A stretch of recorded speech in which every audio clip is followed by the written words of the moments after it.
guys, gagawa ako ng almusal. Ang almusal ko low carb.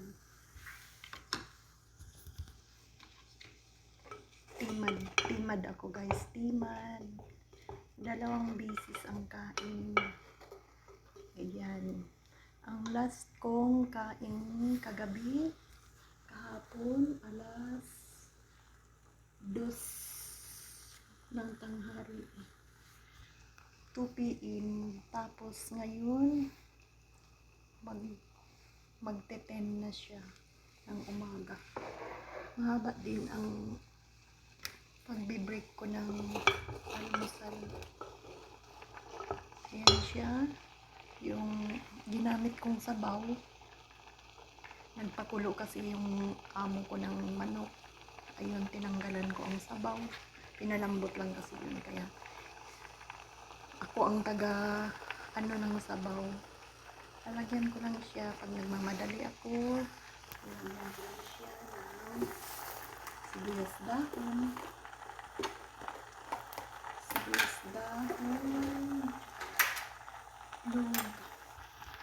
Tsaka kunting pamienta.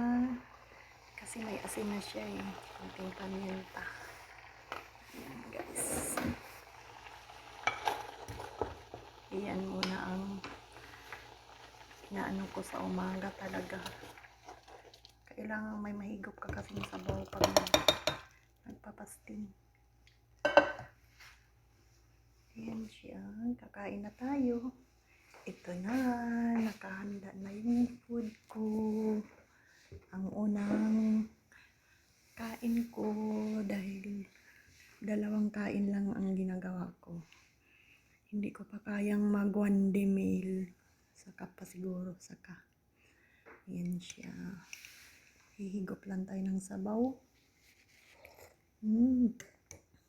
Tapos, ito naman, kakao ang ginamit ko siya. Kakao kasi yun ang pasok sa low carb. Kakao or coffee. Hindi ako na mahilig sa coffee. Tapos, nilalagyan ko lang siya. Kasi ang mahal ng gatas na almond milk, mahal. Kaya, ginamitan ko siya ng light cream. Pwede siya ihalo dito. Tapos, wag ka na magsusugar. Huwag mo na siya lagyan ng sugar. So, ayan lang. Ang simple kong almusal. Isang itlog.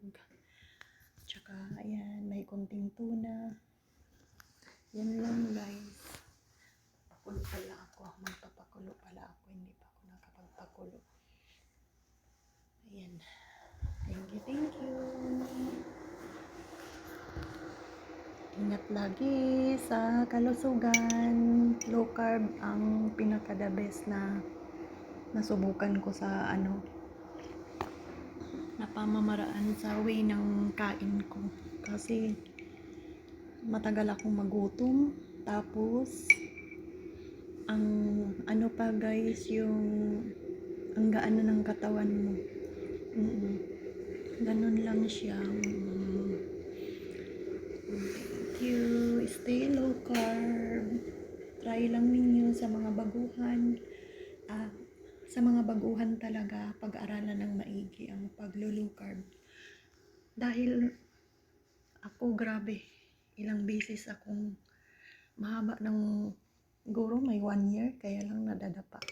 Laging nadadapa, bangon uli.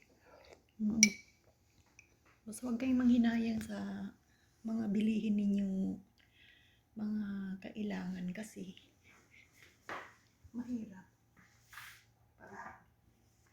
Pag nanghinayang tayo din ang kawawa. Kaya bumili sa dapat nararapat. Ganun lang guys. Thank you sa biyaya, Panginoon Diyos, lagi sa gabay. Ayan.